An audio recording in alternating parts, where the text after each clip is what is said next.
Akal.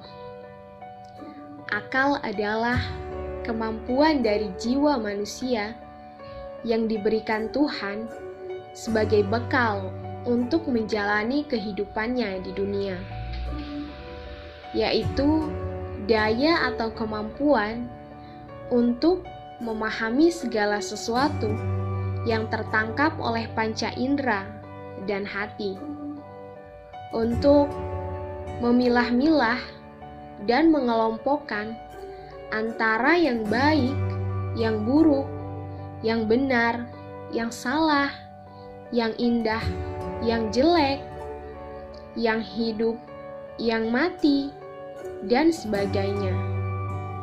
Untuk menghubungkan atau merangkai hal-hal yang dapat dipahami menjadi motivasi dan kreativitas baru yang membawa manusia kepada kemajuan dan kemaslahatan untuk manusia, serta untuk menyimpan yang dipahami di dalam memori untuk sewaktu-waktu dapat dipanggil kembali sebagai ingatan. Akal memiliki kemampuan menemukan kebenaran, dan kebenaran berpangkal pada perbuatan manusia yang baik, berakhlak yang mulia, menegakkan keadilan bagi sesamanya.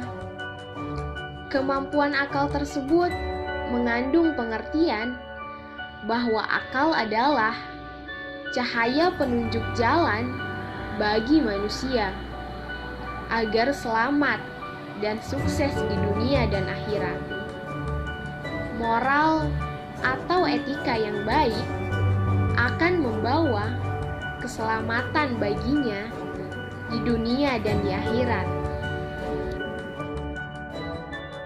Nawir dalam kamusnya menyamakan antara akal dan pikir.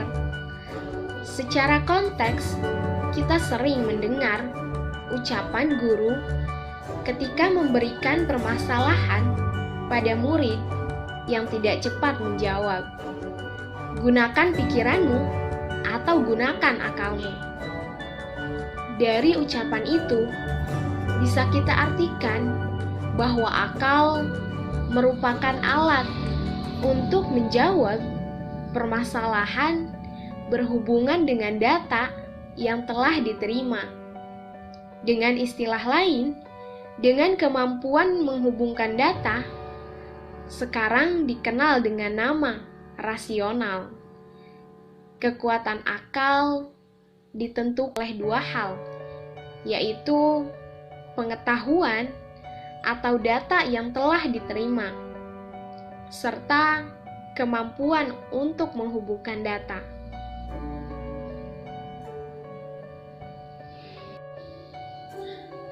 Ada orang yang berpandangan bahwa akal itu terbatas, tetapi ada pula yang berpandangan bahwa akal itu sesuatu yang tidak terbatas.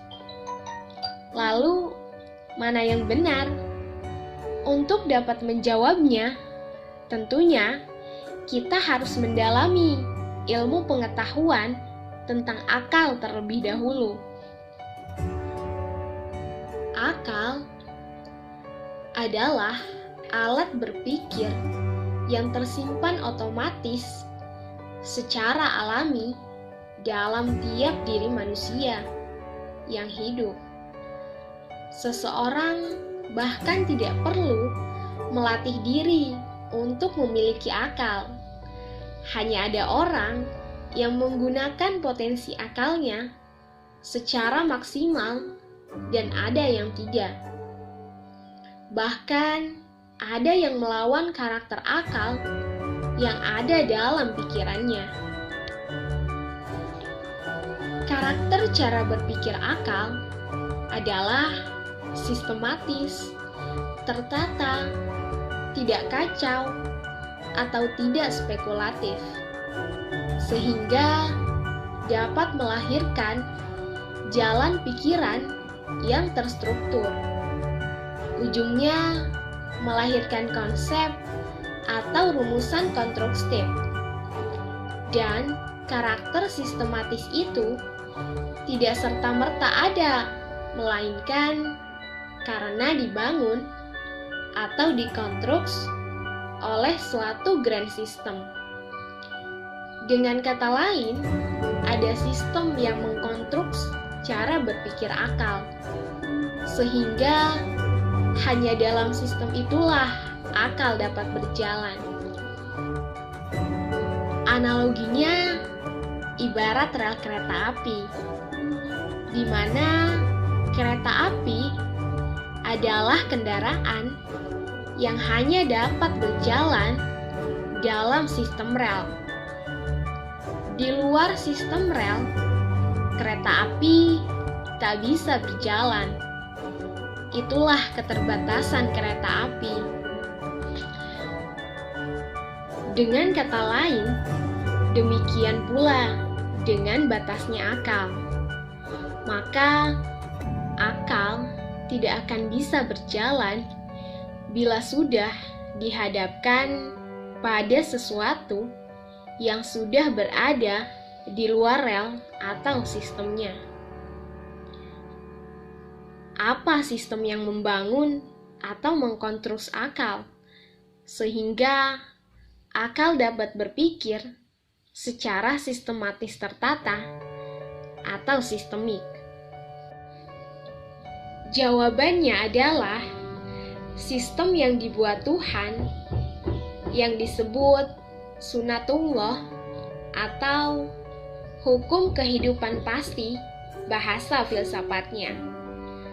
Dan hukum kehidupan pasti itu dibangun berdasarkan pada prinsip dualisme atau segala sesuatu yang diciptakan secara berpasangan.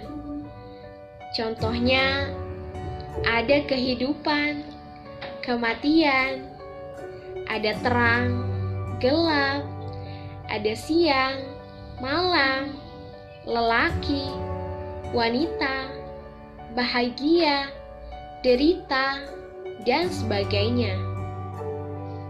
Nah, karena dalam realitas ada mekanisme dualistik itulah, maka dalam berpikir, akal selalu orientasi pada hal-hal dualistik pula, utamanya pada konsep nilai benar dan salah.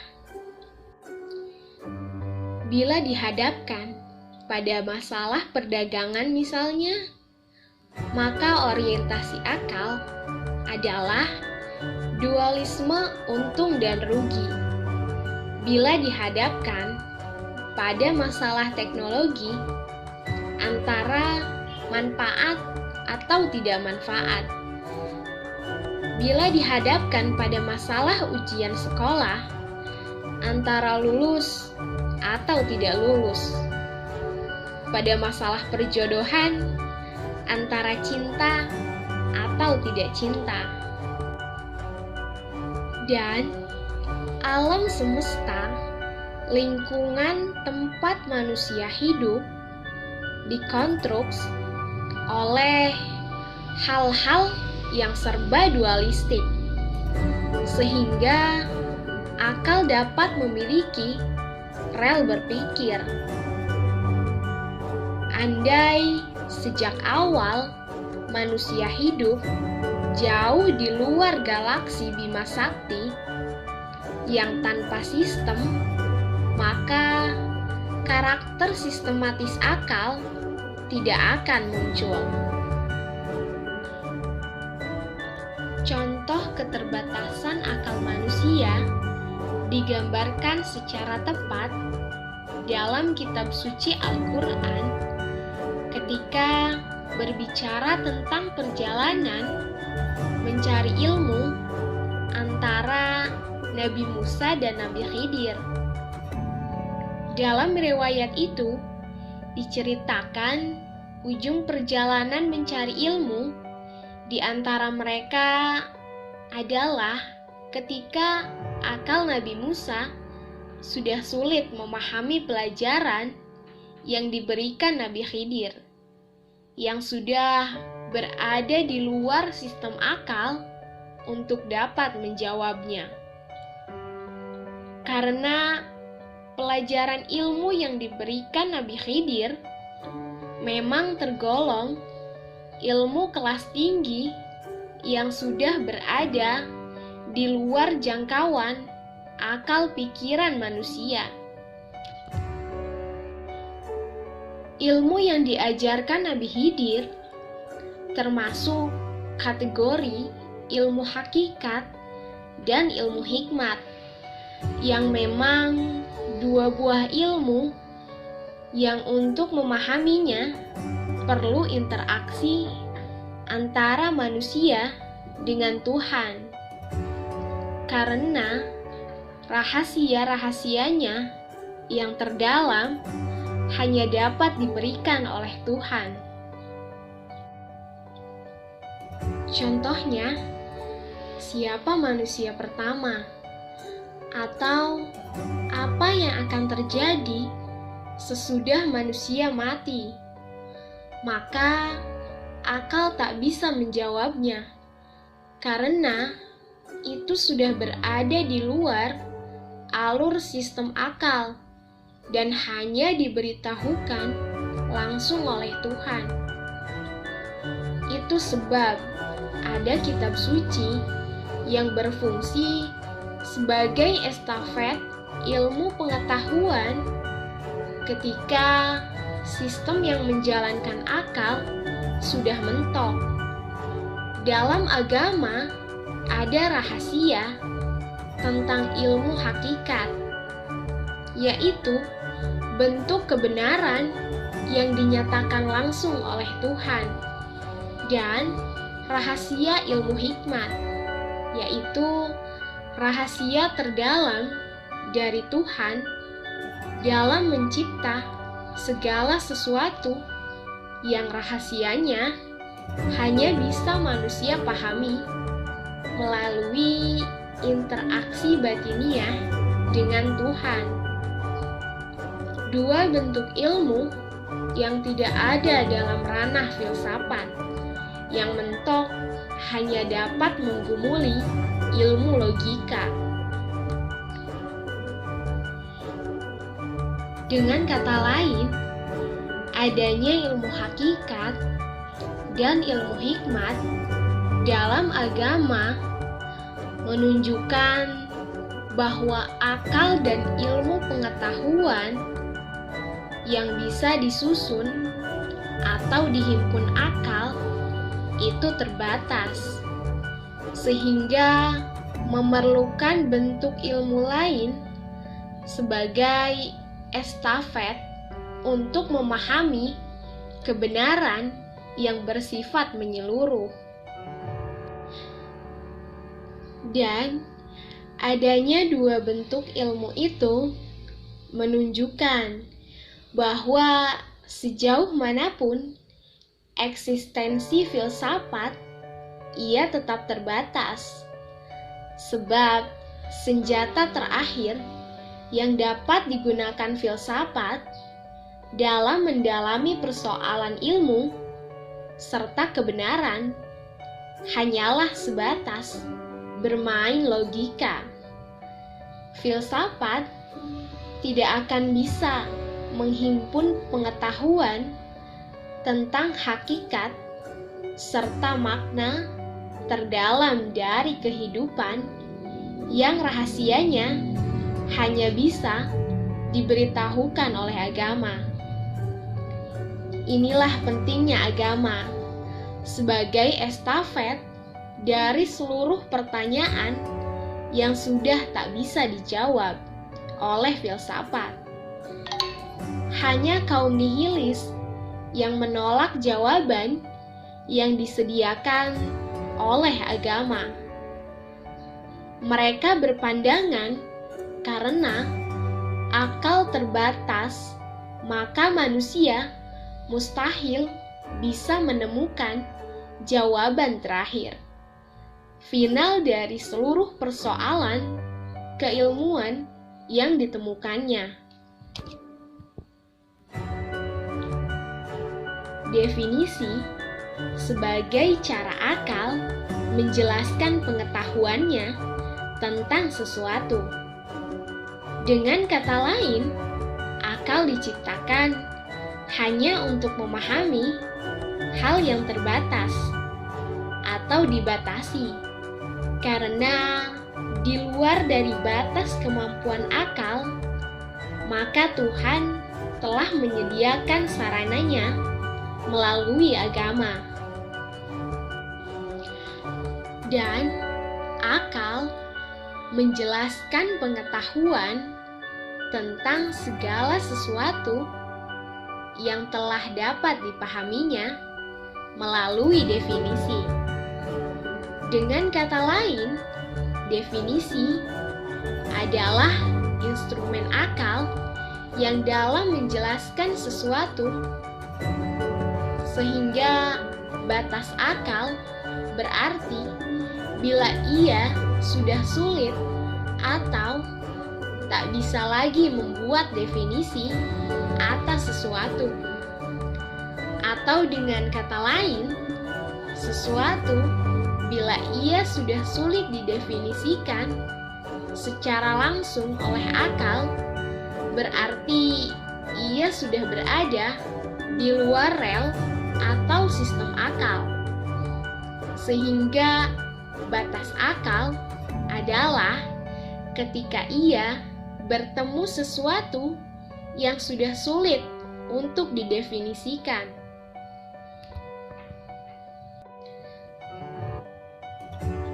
Dengan kata lain, sesuatu itu bila masih dapat didefinisikan dengan benar tentunya, bukan berdasar asumsi, berarti masih dalam rel sistem yang dapat dipahami akal. Tuhan mendefinisikan dirinya melalui agama. Tiada lain agar akal manusia dapat mengenal serta memahami Tuhan.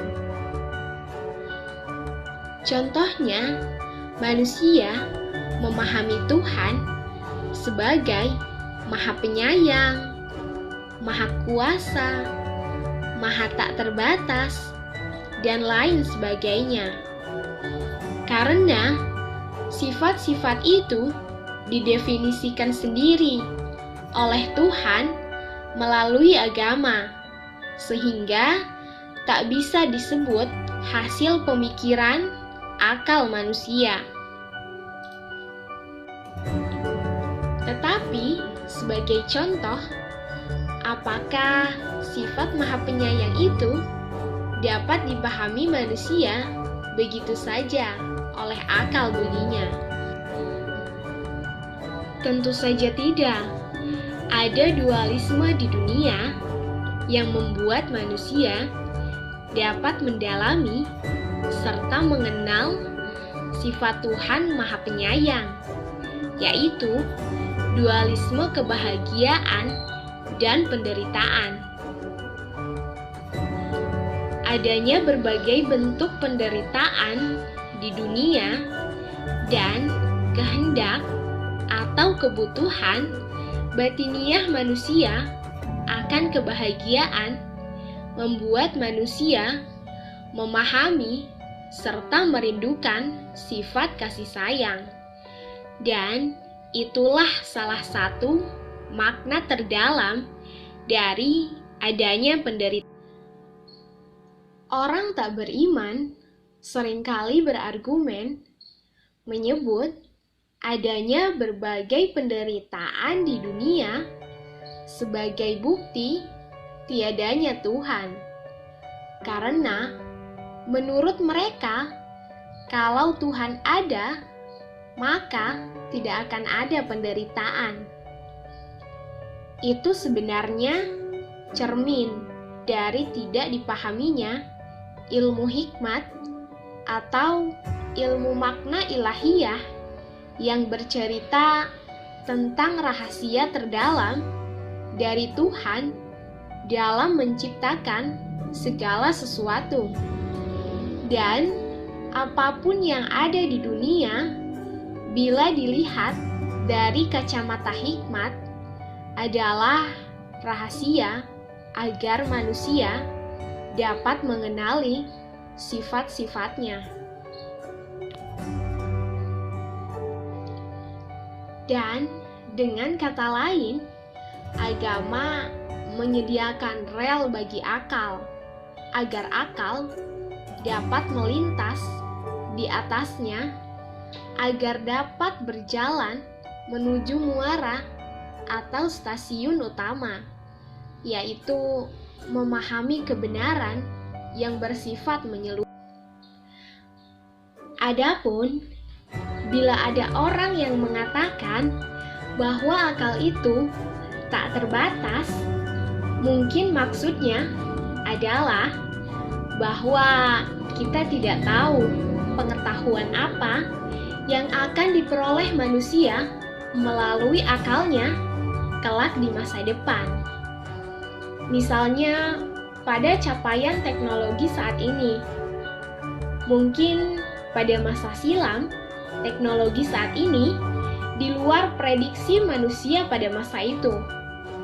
Tetapi, bagaimanapun, secara substansial, hakikatnya akal itu terbatas, sehingga manusia tetap memerlukan Tuhan untuk memperoleh jawaban atas beragam persoalan yang sudah tak dapat didefinisikan atau dijawabnya sendiri.